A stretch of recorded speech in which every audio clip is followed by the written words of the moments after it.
All right, guys, it's Tim O'Connor. It's Coffee and Freedom. I I started this concept to celebrate the notion that we should be looking at politics differently. We should be taking on certain notions of what's just, what's right, and incumbency is a problem. A virtue signaling society is a problem. I mean, we're too emotional about too many things. And so, joining me today, guys, got a little.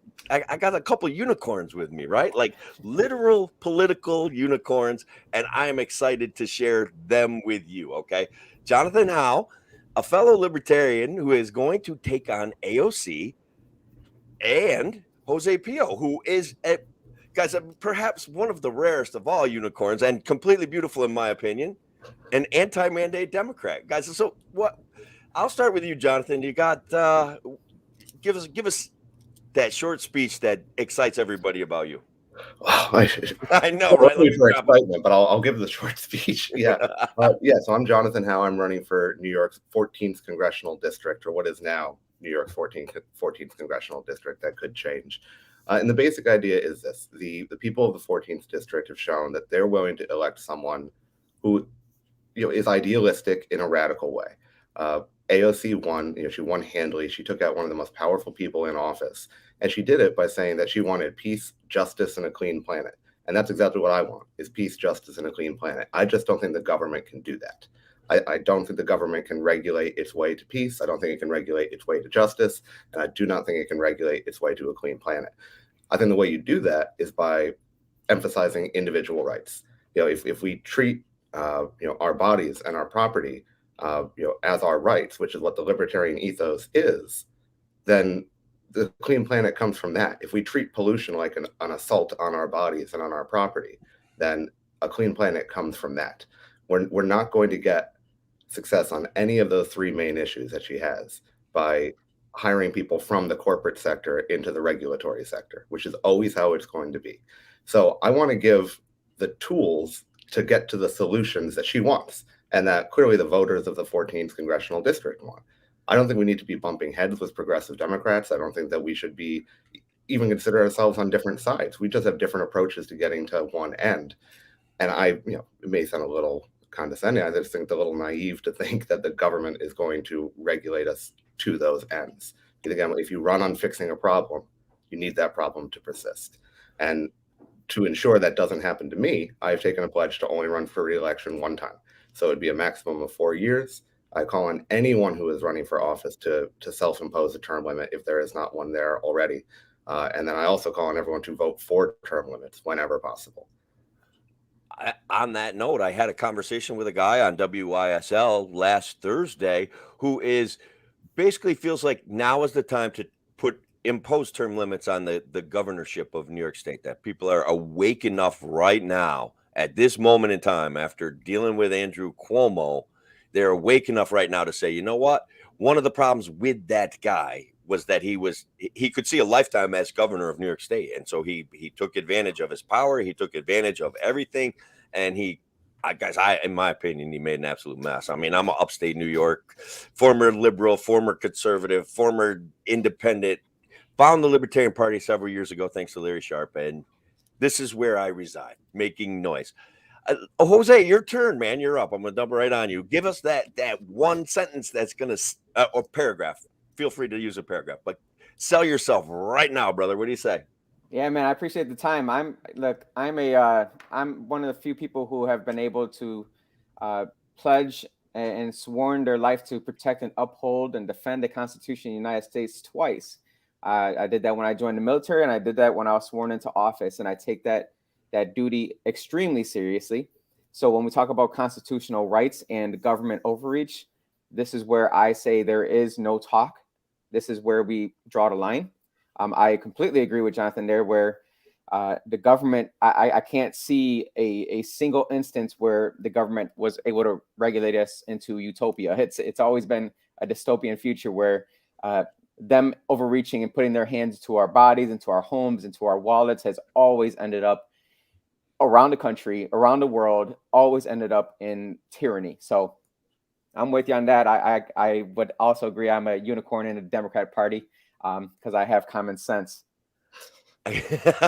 Ooh, ooh. So look, that's one of the things that I would say frustrates me, right? Like we have a lot of people in the Democratic Party that realize probably some of the things that the power base has used to just like divide us is a problem. And so, are you getting pushback or support, Jose, from your party operatives, like from your positions? One of your controversial positions, guys, if you don't mind, Jose, is that Jose is absolutely anti-mandate, unequivocally down the line says mandates are wrong.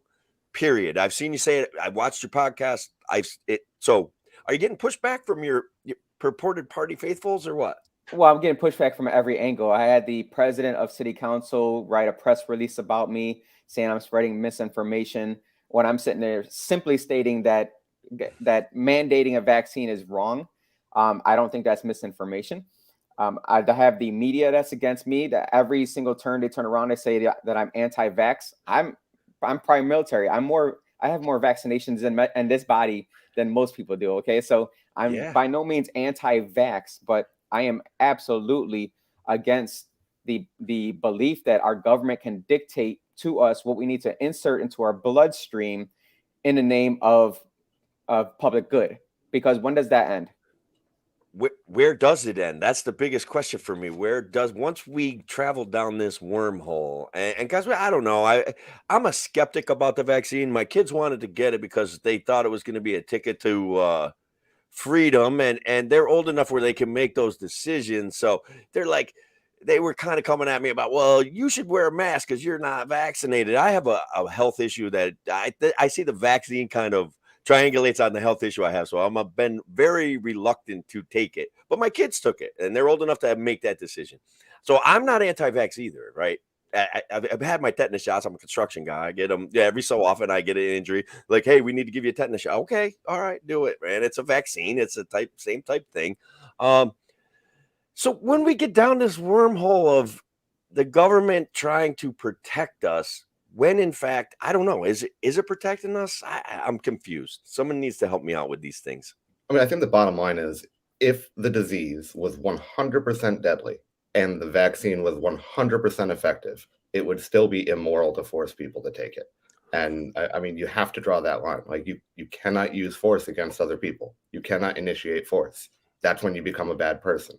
I mean, you can't cross that line. There's no doing something for someone else's own good when they're a thinking, functioning human being.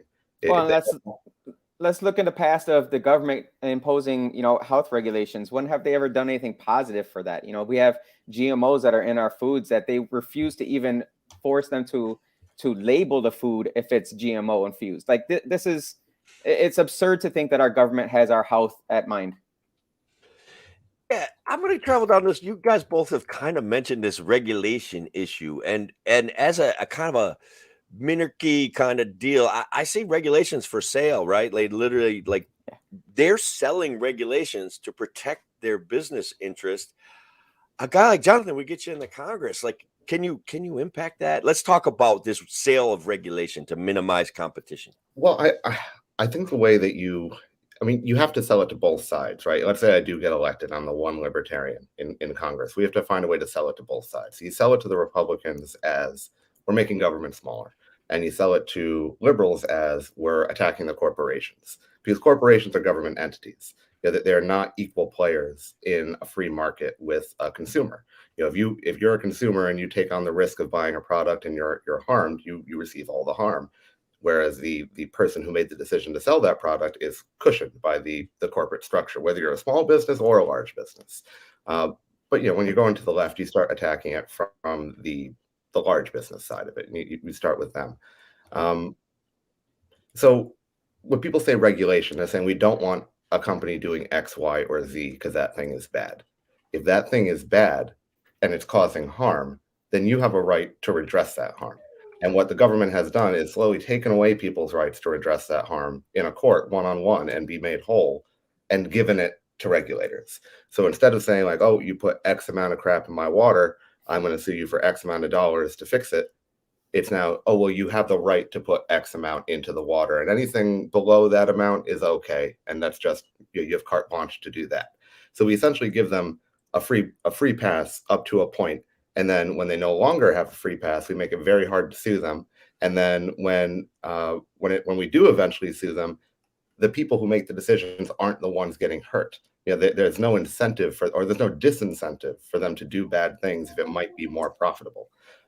So that's what you attack is you make it a corporate issue with the left, and you make it a government issue with the right.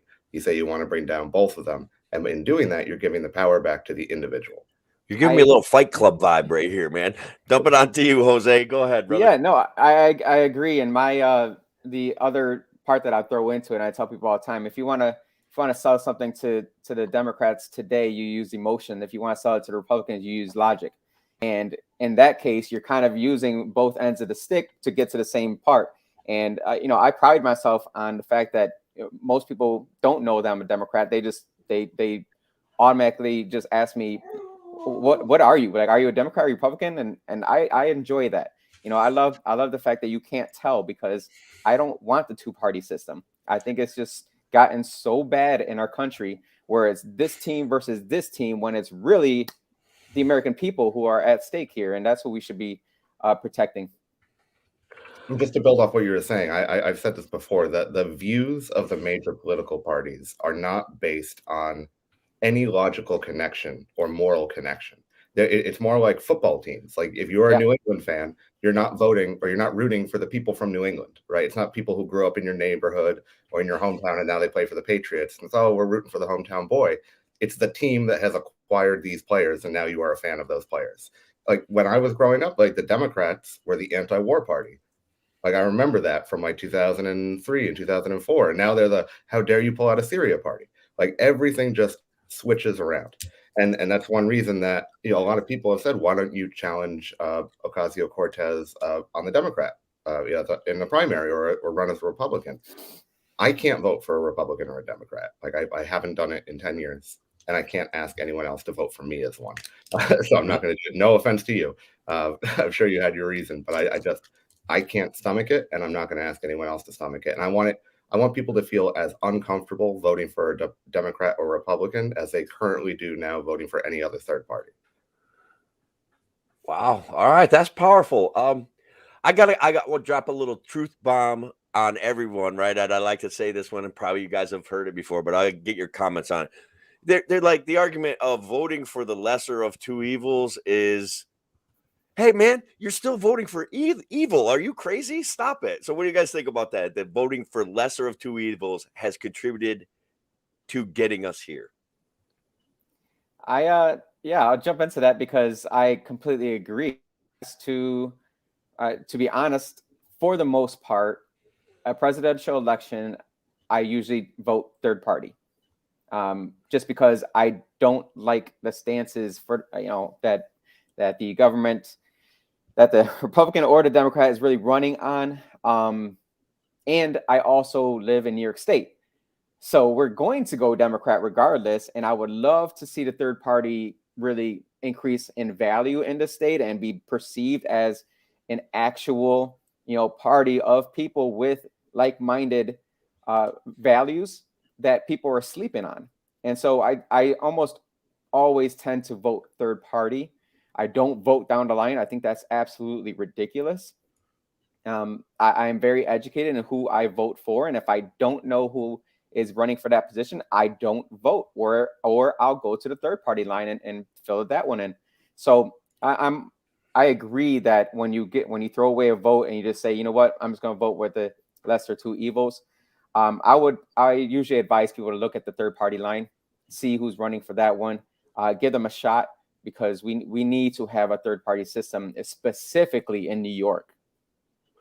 Yeah, I agree. Now, basically last year, I think it was, they took a budget reconciliation act that disenfranchised the Libertarian Party. I think it disenfranchised 2 or 3 other parties. I forget exactly what, because all I care about are libertarians. No, just kidding. That's not true. I'm exaggerating a little bit.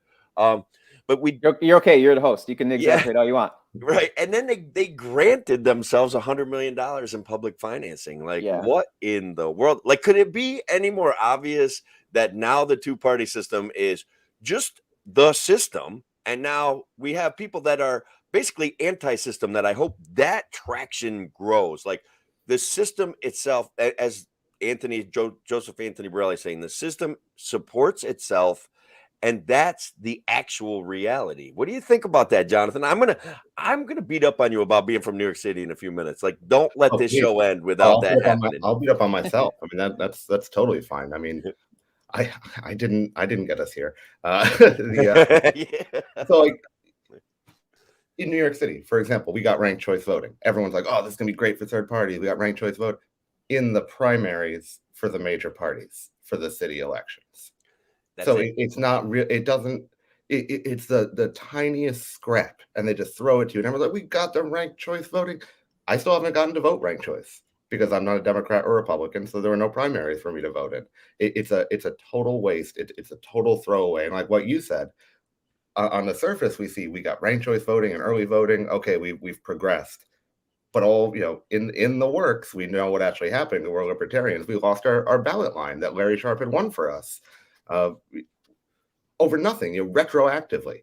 It was incredibly frustrating, and it's actually a large part of what motivated me to run, was just being so furious that they had done that. And I couldn't run in 2020; it was too late, and they had moved up all the dates and everything. So yeah, here I am. I'm here fighting for Larry to get us that line back. Yeah, I think that's great. Jose, what do you think about Larry Sharpe? Have you met him? I haven't met him, but I've watched quite a few of his YouTube videos. I think that's going to be the future of where politics is going to go, is by having multiple, having your YouTube channel, having a podcast. And that's why I have my podcast called Politically Correcting Podcast with Jose Pio, because I truly believe that the future of politics is going to have to be more personal. You have to reach out to your base, and you got to excite them to the point where they put in the work for you. Because what happens is that once you become, let's say when I'm a Democrat, right, you try and get the Democratic Party to back and support you.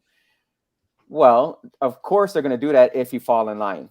Well, I don't fall in line, so I don't get any support from the Democratic Party, and that's okay, because I'd rather get the support from my tribe, right? I call it, that's my tribe, the people who really support me and align with my views. They don't care that what party I'm in. They just know that I align with their views, and they're going to be my cheerleaders. They're going to be the ones out there getting signatures, getting the votes, spreading the gospel.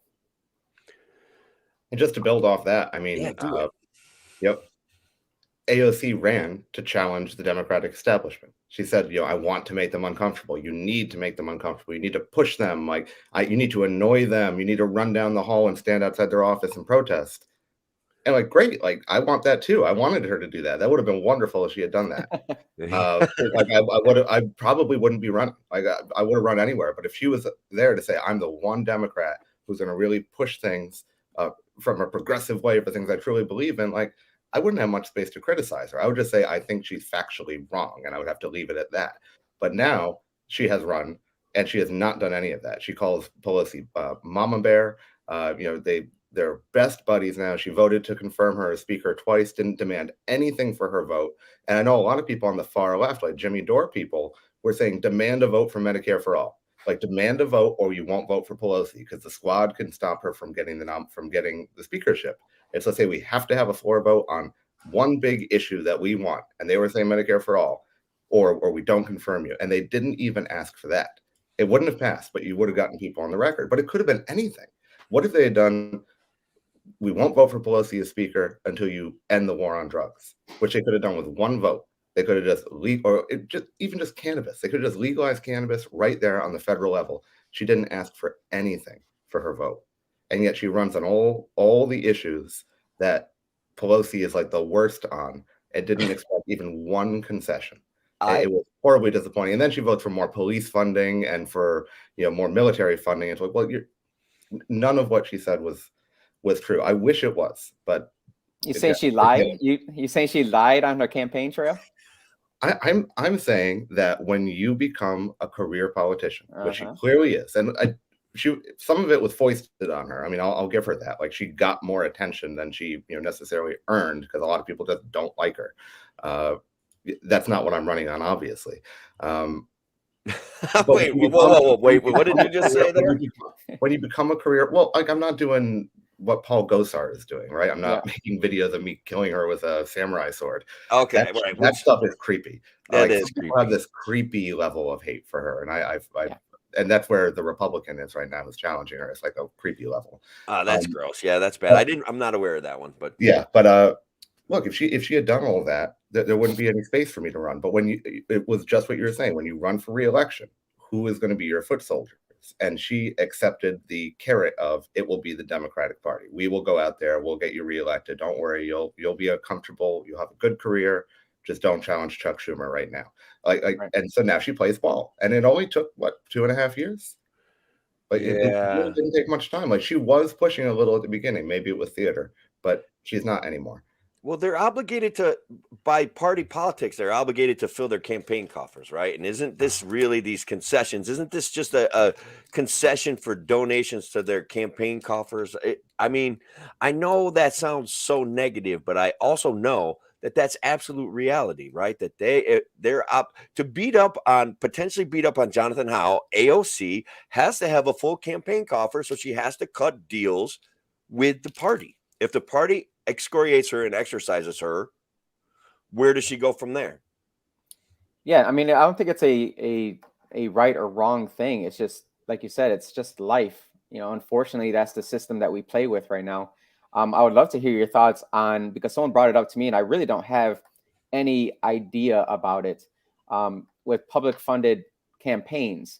And I thought, for me, I don't want my money going to going to somebody that I don't want running or representing me. So I was at first like completely against it, but I hate to take over the question here, but what are your thoughts on that? I would love to get your insight on that. Well, first of all, one of the reasons why I'm intrigued by you is that you're a great conversationalist. I watch some of your podcasts and I like the way that you talk and think. So, what are my thoughts on public financing of campaigns? That I would love the concept of less money overall in politics somehow, so that people have to hit the streets and make impact that way. But no matter what, I think that I can criticize completely the way that it was done, where they eliminated a lot of third-party access and then gave themselves $100 million to campaign. It's so corrupt and structurally poisonous that I don't know. First of all, I don't know why not everyone is outraged by it. I know people think that the public financing of campaigns is going to allow politicians to have freedom of speech and freedom for advocacy of real issues for individuals. But what I see it as is the system eating up the third parties and saying, just like in New York City, you can have ranked choice voting if you're a Democrat or Republican, and that's it. It's like the system supports itself, and that's it. And I am sick of this bipolar, bipartisan, binary mode of politics. It drives me nuts. What do you think about public financing, John? Yeah, where are you going to go with that, Jonathon? Sorry, I go by both. All right. For the record, for the campaign, I go by Jonathon, because otherwise people will write John when they're writing my name, and then that will just get lost and no one will ever find me. I found that out. Even my dad writes my name wrong now, and he picked it. The short answer is, if you subsidize something, you get more of it. And so if you're subsidizing politicians, you're going to get more politicians. I definitely don't want that. It's bad enough that I'm one. But the longer answer is, private money is going to come in. Unless we have huge draconian speech laws to say you cannot spend money to promote your support for a politician, the money's going to come in, the private money. So if you want to have some public financing, it's not the worst use of money, but I don't see why you necessarily would. I mean, I could definitely use it, but yeah, I don't think, like my opponent, Ms. Ocasio-Cortez, has raised $6.5 million already for this campaign, for this round. She's really scared. I mean, I'm coming for her. Yeah, she's terrified. That's a great way to spin that. She's terrified of Jonathon Howe, so she is out there shaking the streets for money. I love marketing. Good marketing. $6.3 million.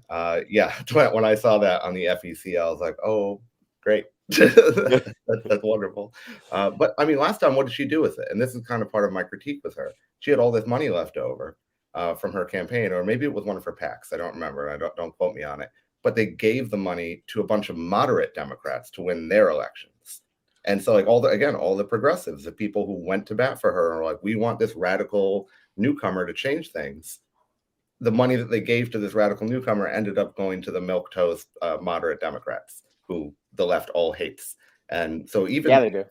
And I think that there's a lot of people who know that, especially in the Bronx. When I've been out there talking to people, they're like, she completely failed us. She's completely abandoned us on X, Y, Z issues. Some that I've talked about, some that that I haven't brought up yet. But I think there are a lot of people who will never vote for a Republican because we're in New York City, who are angry at AOC. And if you approach them in the right way and say, I have similar concerns and a different approach, and I'm term limiting myself, that might be enough of a carrot to get some real traction.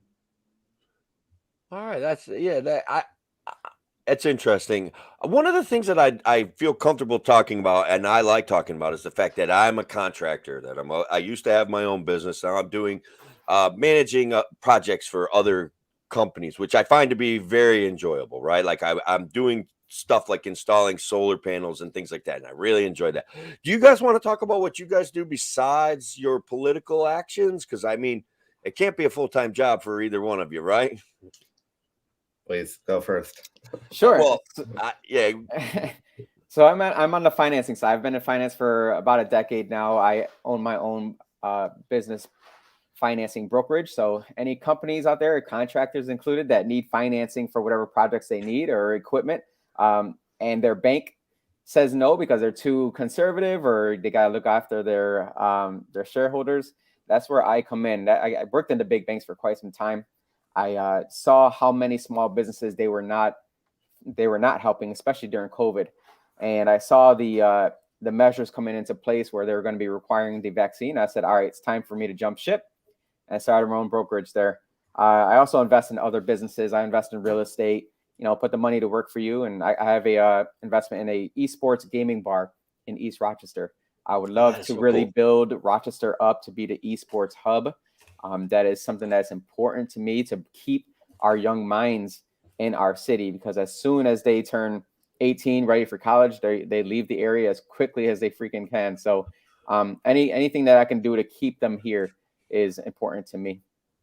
I just want to say I love that. Okay. I love that. Number one, you're putting your money where your mouth is. And number two, you're recognizing the youth of this state are the first ones to leave. Now guys like me also leave, but I've managed to somehow stay. All right. But my oldest kid spent, I don't know, 7 years in college. She's a lawyer, and she's like, New York is stupid, Dad. I'm going to Virginia. That's it. See you later. You know what I mean? And I'm like, well, she's the one that they're taxing. I mean, we keep thinking that these tax laws are going to start taxing those who are making millions and billions of dollars, but they're not W-2 employees. They're not getting the income taxes that they think that they're going to be, extracting all this wealth from. They're going after those who are W-2 employees. So if you're a lawyer living in New York, you better be living in New York City, because you got to be somewhere else. Keep that money in your pocket. And Jonathon, Howe, it's your turn. Well, I just want to build off what you were just saying, because this is such an important thing, that they want to tax income, and they always act like that's going to tax the rich, and it's never going to. And like you said, they're not W-2 employees. Not only that, but the way that their wealth goes up is their stock value going up. And we are all incentivized to invest in those stocks through our 401ks. It's like all these huge, massive corporations that we hate, we're subsidizing, giving $100 every paycheck into those stocks for our entire lives. You're told you're a fool if you're not investing in ExxonMobil, $10 a month. It's immensely frustrating. And so when they try to act like tax law is going to fix the issue, they actually don't look at how tax law has created the issue. But what do? I'm a public defender in Bronx County Family Court. I represent parents who are accused of abuse and neglect of their children, usually ones who have had their children removed from their custody. And then I work them through the family court system, represent them, and I get their kids back. I get their families back together whenever possible.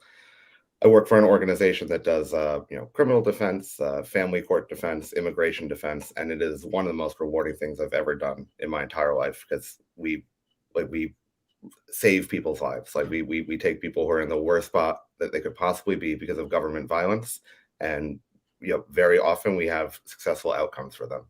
And so I still work from home right now because Bronx County Family Court is too small. Apparently, the elevators are too tight. The COVID might kill us all. So I still work from home. I wear a suit, jacket, shirt, tie, sit in bed with my laptop on my thing, and I do court from there. The I have Tubin clients- style. Don't stand up during the Yeah. court things, right? Yeah, that was the theme of our holiday party last year, was don't stand up. That's good. That's amazing. Great. Yeah. So just a quick question so we don't lose the whole vibe, right? What is a W-2 employee? A W-2 employee is a regular employee where you get up, you go to work, and you pay your taxes like your regular employee. People are expanding into I want to call it contract relationships or 1099 employee structures with their businesses. Especially hospitals are doing it. Some bigger construction firms are doing it because then they can just pay you as a 1099 employee, and they don't have to worry about certain things, certain aspects of your retirement, certain aspects of your Social Security. You pay that stuff yourself. It is probably a positive way. Like, a local hospital has discussed me coming in and helping on projects, right? And they said we could make you a 1099 employee. That means they still carry workers' comp on me. I have to pay all of my own taxes, but then I don't have to make a commitment to them, and they don't have to make a commitment to me. So it's different. The W-2 is like the official show up every day. You're the employee. You do exactly what I tell you when to tell you, and you work what hours I tell you to work. A 1099 employee has a little bit more attraction for guys like me, especially for people like me. Well, not just that, the W-2 employee exchanges their time for dollars. A 1099 contractor, you exchange your knowledge for dollars. That's a good way of putting it. That is a good way of putting it. Let's see. Oh, thank you for explaining. Guys, we're joined by William Van Helmen from Suffolk County. I believe he's out there. He's the anonymous one of the anonymous Facebook users making comments out there. So first of all, Jonathan, that's like, it's almost romantic in a way what you do there. Like you have dedicated your life to fighting this system. And you're a lawyer. So guys, I don't know. Do you guys, is Rittenhouse overplayed? You want to make some comments about the Rittenhouse case? What do you think? You could skip it and save it for another day. Any individual case is going to be slightly overplayed. But obviously I think the outcome was correct based on the video. I mean, you can make whatever judgment you want about the person. And the problem is that's what ends up happening 99.9% of the time. That's what happens to all my clients, right? The judge sees someone, they're accused of doing something horrible to their child, whether they did or didn't. They get that accusation in their head. There's no jury. It's just a judge, and they just steamroll them. And that is what happens 99.9% of the time, I would say. And he's lucky. I mean, he's really lucky that he got off. But I do think it was the correct decision. I think far more court cases or criminal cases should go to trial and should end in acquittals. I'm kind of biased in that way. Jose, you're up. I'd love your take on this. And thank you, Jonathan, for that. Thank you. I'm going to be biased on this opinion because I am a proud supporter of the Second Amendment. I teach my sons how to shoot guns, and I remember I posted a picture of me teaching them how to shoot their first rifle, and somebody told me I need to take it down, and I was like, why? Because Democrats don't like guns. It's like, come on. I'm prior military. I'm teaching my boys the proper use of a weapon and how to properly use it. Given that this court case was absolutely necessary for the future of all these riots that are probably going to continue happening when people feel as though they're not treated appropriately. I get it that people want to protest for civil rights. I'm 100% behind if one person is discriminated against and they feel some type of way, I'm behind you. I'll fight with you. But when we talk about destroying cities for days and days, and a business owner says, I just need somebody to come here and help protect my livelihood, my business, being able to feed my family. You should have absolutely every right to defend yourself and your property and your family. I hate the fact that I have to wait if someone breaks into my house and is going to rob, steal, possibly rape, whatever it may be. I have to wait until I see a weapon in that guy's hand before I'm able to shoot him. That's ridiculous. I should be able to shoot anybody that's on my property that I deem to be a threat to me or my family. So this case was absolutely necessary to get us to that point, hopefully. Hopefully, yeah. So I obviously the concept of self-defense, the ability to defend yourself from both tyranny and violence, seems to be every single day it's challenged in our society, and that concerns me. And I think that there's some deliberate like point missing going on. So when Black Lives Matters, and I don't want to talk in general terms about Black Lives Matters. I know there's humans behind every system, and that's important to try to reach them. But when Black Lives Matters comes down and says, "Hey, that prosecutor got screwed over by a judge," it's like I want Black Lives Matter and people in behind that system to understand.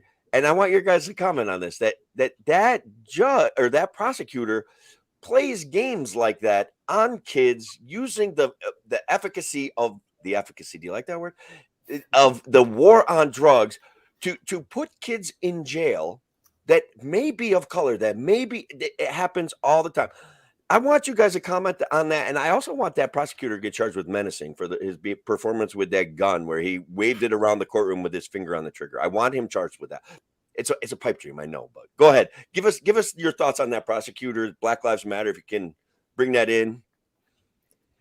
I mean, you made the exact point. I mean, the dirty stuff that he was doing that we all got to see on TV because this was a big case, he's been doing for years. I mean, I think he even said, like, I've tried 300 cases in front of you, Your Honor. So, what do you think those cases looked like? Do you think it was the same racial makeup?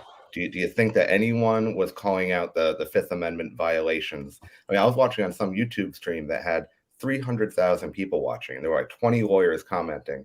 And when he asked those questions about why he hadn't spoken before, they all started flipping out. They're like, "What? You can't the Fifth Amendment violation?" That definitely happens every day in that judge's courtroom. Like it must. And the people who are being railroaded by a clearly dishonest prosecutor, the people who are being railroaded by him are the exact people that Black Lives Matter is protesting for. Like they're the exact people. Thank you. And it's disappointing that it's become so politicized that they just have to have, or not they, just all of society now just has knee-jerk political bipartisan reactions. And so in this case, because it seemed like he was against Black Lives Matter, it must be bad that he wasn't found guilty. And that's not the way it works. The system is the part that is effed up in systemic racism. You're not going to cure racism. And I don't even think this case was about racism, but you're not going to cure that. And so you have to cure the system. And what we just saw was a system on display and totally corrupt, totally exposed as corrupt. And this should be their poster child. Like they should say, this is what should happen to the black and brown boys who are being arrested every day wrongly. It should be like this. They should get a fair trial with a great lawyer and like a whole team of people there, not some schlub like me with 75 cases. Yeah. First of all, if I was in that situation, I would love to have you as my lawyer, even if you had 75 cases. But Jose, I want to dump that question on your lap. Where are you at about this prosecutor and how I feel like, guys, and I don't want to tell people what to do, but BLM may be coming down on the wrong side here. I don't know. Yeah, my thought on it is I can't imagine the conversations that were had behind closed doors with that prosecutor. Can you imagine the weight on that guy's shoulders? Like having the president, vice president, people from BLM, like every powerful player is on your shoulder saying, you better win this because we need this. We need this in order to do what we got to do.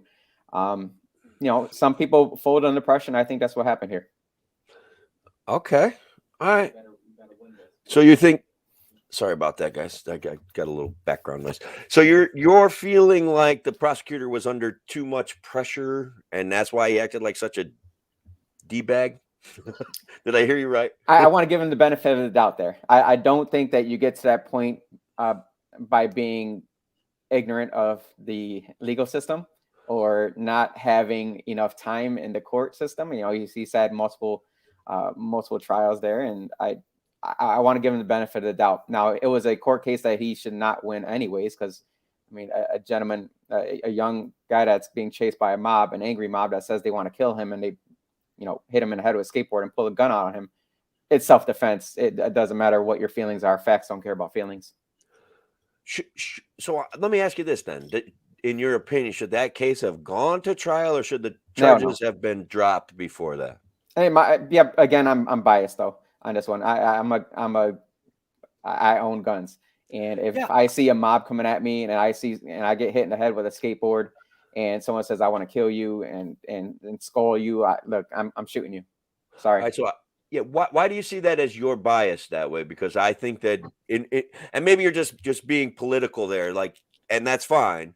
But I don't see that as your bias at all. Like, that's not you've made an objective decision on the facts of the case. You can be wrong, but I don't think you're biased, and I don't think you're wrong, right? You see what I mean? Yeah, but you're also wearing a "Don't Tread on Me" hat, so you're gonna be in agreement with me, right? And there's gonna be plenty of people who disagree with me, as seen on my Facebook post when I said justice was served here, and you got people who jump all over it saying this guy's racist, he's a white supremacist. And I'm like, this had nothing to do with race.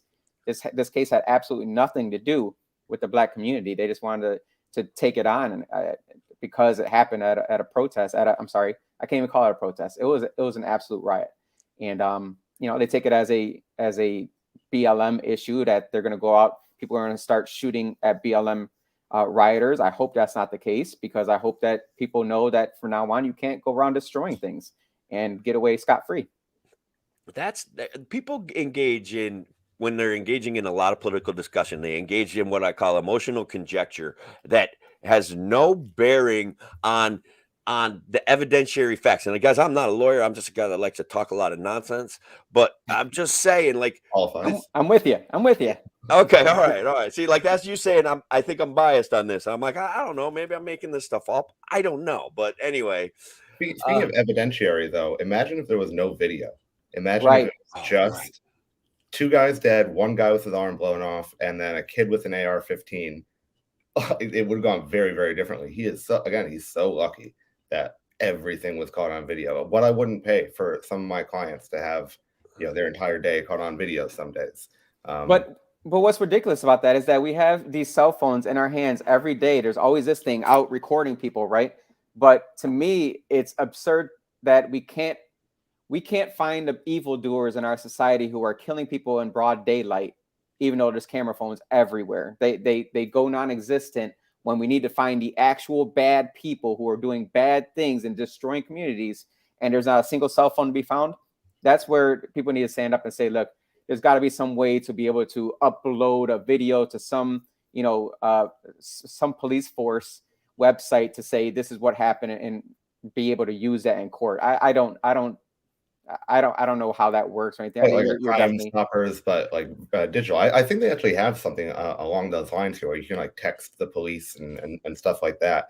But part of the problem, and let's say that we kept police funding exactly where it is and we didn't defund them, but then we ended the war on drugs, and they have all this money to go actually investigate missing people and people shot in the street and all that type of stuff. I mean, think about how many unsolved murders, rapes, all of that there are every day. Maybe after they've solved everything and gone through their backlog, then we can defund them and we can have 1/10 as much, because we don't have to be pulling everyone over looking for weed. But like we don't even have to say defund the police. Just reallocate all the funds to looking for murderers and to stop looking for people selling weed. And it would be a huge help. That's beautiful, man. That's poetic, right? Like, we get into this either or binary arguing system that literally hurts my brain.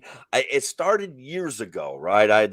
When I started, like, all right, I'm really not a liberal because my brain hurts every time I start screeching emotionally. Okay. But when I see Republicans saying, hey, what we got to do is like send more kids over to like Iraq to straighten this situation out, or what we really, really have to do is go through Afghanistan and find this guy, like, my brain starts to hurt again. So I get all this cognitive dissonance going on. And so somehow I found some peace when it comes to being consistently libertarian and saying, I hate wars. I want the cops to concentrate on important issues. And so I don't know, guys, I feel like I feel like I find fellow travelers, and I feel like you guys may be traveling along the same path. I think that's a good thing. And so are the people out in the audience, which I really appreciate. Just to jump on that is actually something I'm working on right now, which is to strengthen the neighborhood service centers to be able to handle the quality of life issues, so that police don't need to be called for neighborhood, a neighbor dispute. Let's say a neighbor has their dog loose running in through the neighborhood. It's a pit bull, which people are terrified of, and it's chasing little kids down the street.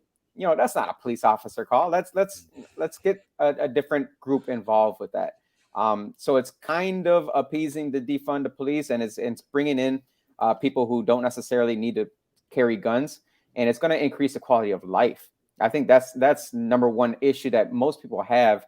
These big, huge one-off problems are always eye-catching for the media, but in regards to our everyday life, we just want to have a quiet neighborhood where we don't have to listen to parties and smell freaking and see crack dealers on the corner. Is really what we want.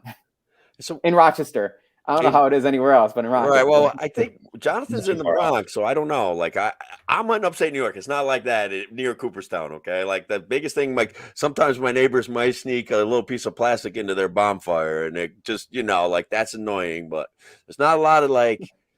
There is a problem, guys. Even here, there's a problem with opioids and stuff like that. And depression and people battling this system, but for the most part, it's especially my neighborhood's pretty mellow. So guys, Jose, like I mentioned, has a podcast. I think that we should check those things out. I agree with this notion of.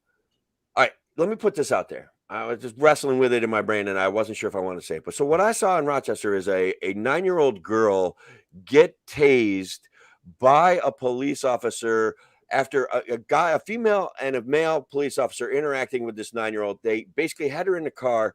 She gets tased. What's that? Was it pepper spray? Yeah, I thought she got tased.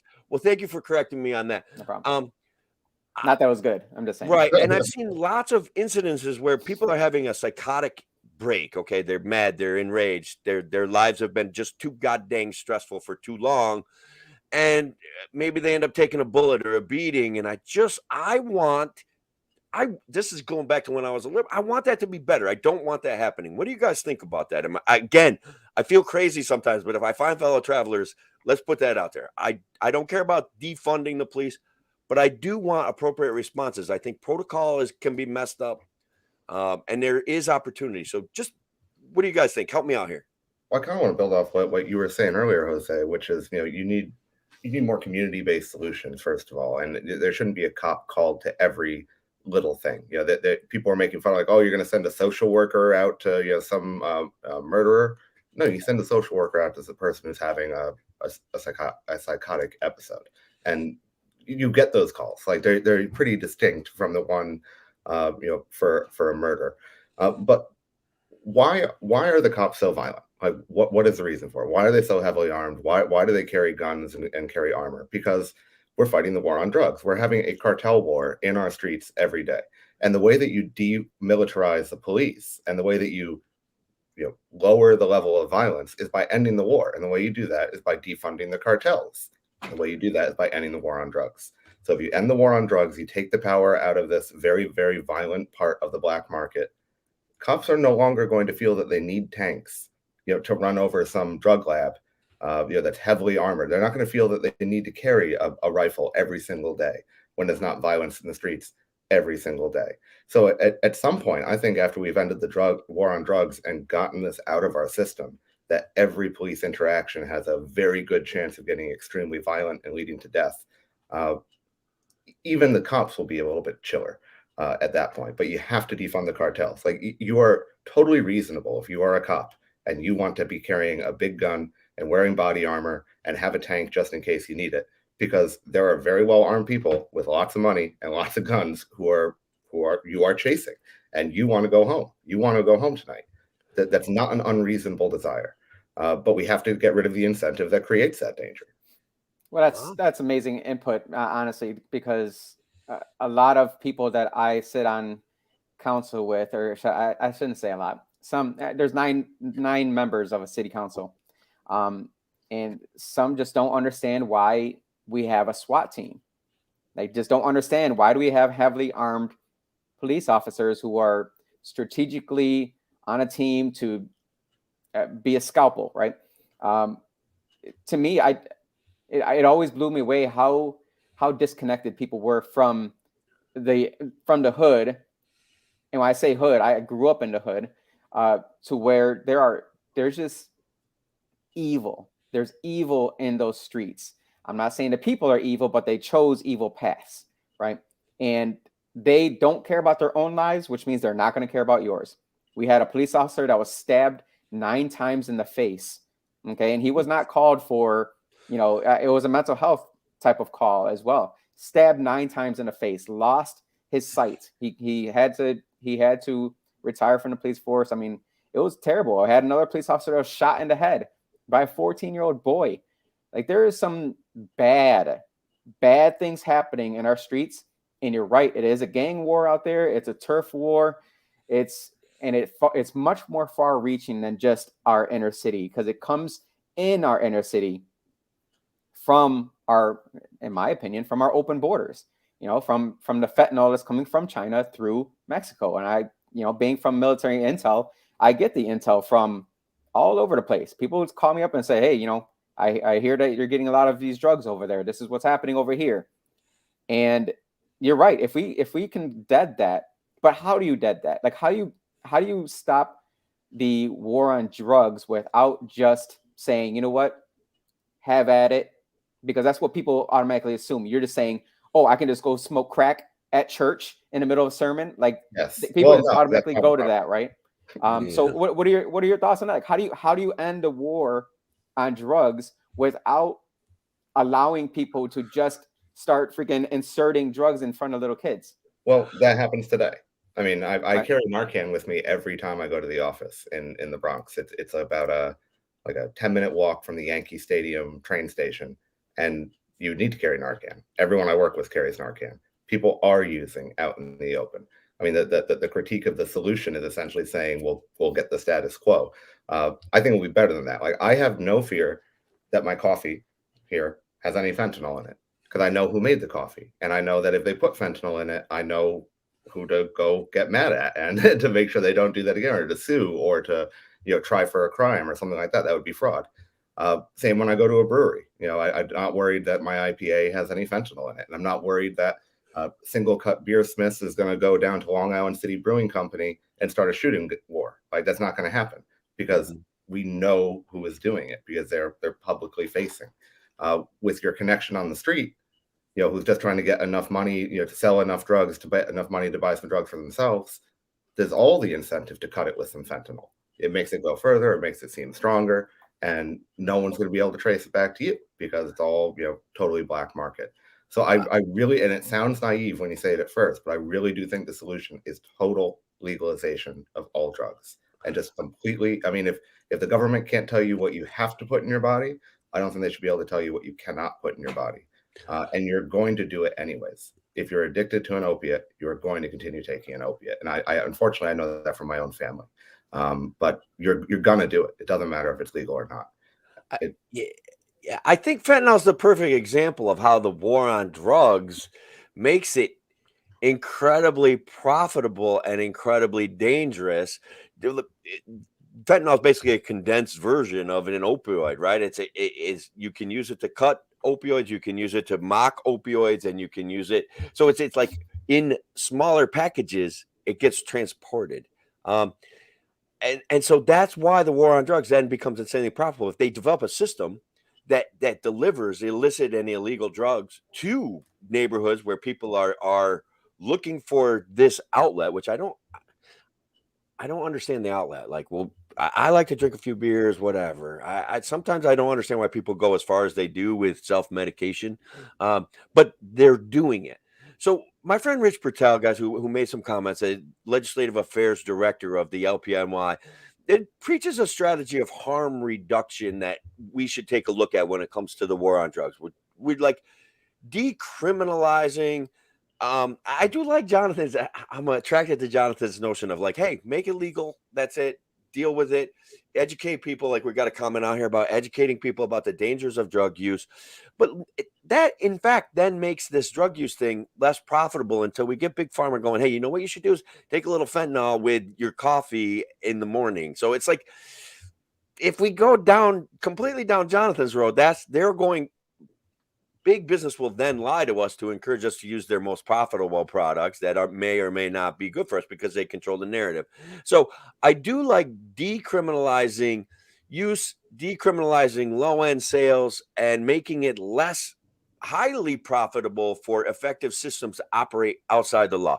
So that, in my mind, is how we start to end the war on drugs. And I know it's like sometimes there's not a straight line between the problem and the answer, but I just feel like we punish people too harshly on taxpayer dime when treatment and consideration and all these other things could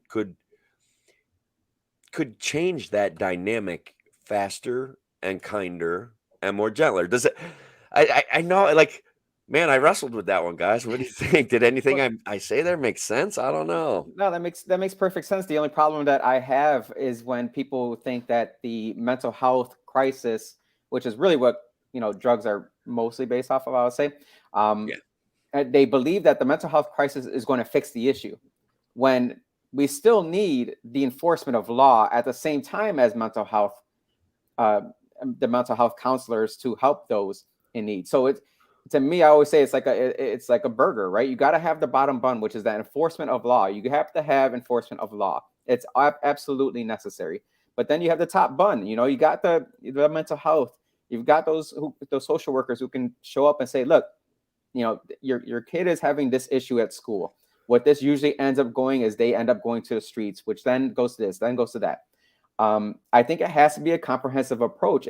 We can't just defund police, put it all into social, workers and mental health, and allow our police to just sit back and say, you know what, only show up when we have a shooting. We still need the enforcement of law, in my opinion. No, I agree with you. There's libertarians get taxed with, we hate roads, we hate police, we hate this, we hate that. But I don't think that's philosophically, I hate roads, guys. You've seen my posts on Facebook. I do. Philosophically, I hate that we're married to this system of infrastructure that is obviously not serving us. But reality is, okay, there's infrastructure. We've got to deal with it. We've got to find efficient ways of delivering it. So I like your analogy. I'm gonna have to reflect on that. That bottom burger. We need law. We do. We need enforcement of law. Agreed. There is still this thing in my brain that says we need to decriminalize end use. We need to decriminalize the lower end, and we need to end this sending millions of dollars over to countries that basically just ends up going in the pockets of drug dealers on some level or other. I actually. Oh, sorry, go ahead. Just to finish that off, the burger part itself is the family, right? The family needs to step in and say, if you instill these values and this character in your children, they tend not to go that route. So it's a combination of all the above. So when we say it takes a village, it literally takes a village. You have to have the law enforcement, you have to have the social workers, but you got to have the family life, a family structure in place that teaches you right from wrong as well. Sorry, Jonathan and Mina. No, not at all. I wanted to build off what you were saying about, like, you have to enforce what the law is, like, and you do, because the problem is, if you just say, let's stop enforcing whatever the law is right now, eventually the pendulum is going to swing back the exact opposite way. And they're going to say we need way more laws, and we need to enforce those and the ones already on the book, and it's just going to get worse. But I have an issue with the whole decriminalize but not full legalization thing, because then where is the money going? And you're making it so if we're saying these people are bad for selling this bad product, but they can still make all this money, like, it doesn't seem to make sense. I think everything has to be above board. Like, if it is going to happen, we may as well have it above board. So if you're going to decriminalize, let's just say opiates, right? So that anyone can just go buy them. You don't want them buying them on the gray market, because then if you went to buy heroin and it was heroin with fentanyl, you want to be able to know who did this, which batch is bad, who is putting out the poison, who is doing this. And again, you can do that with beer. You can do that, with spinach. If your spinach has some salmonella on it, they track it back to the farm. They shut down the farm. Like they can do that. But you can't do that with hard drugs. And those are the ones that we really should be, because they're the ones that are dangerous just by definition.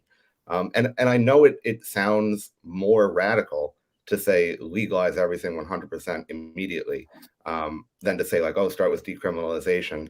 But it just drags out the issue. And it gives the other side, the drug warriors, a chance to see, look, you just made an outdoor drug den. And, there's just people outside using now, and no one's doing it. Look at the quality of life. Everyone's just outside using drugs in front of the police, and no one's doing anything about it.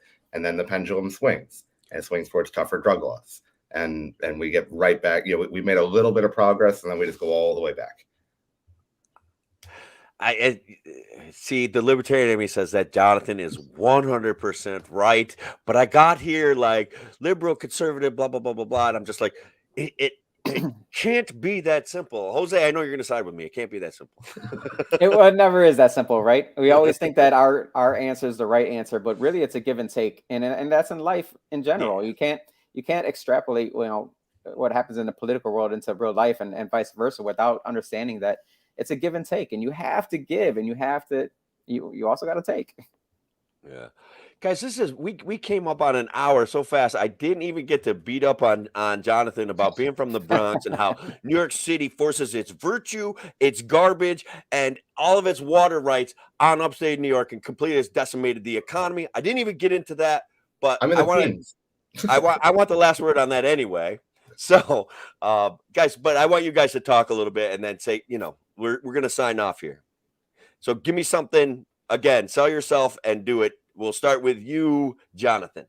Okay. Again, my name is Jonathon Howe. I'm running for New York's 14th Congressional District. My website is howe2022.com, howe2022.com. I'd love to have you sign up, throw a few bucks, but I also have to do a quick shout out.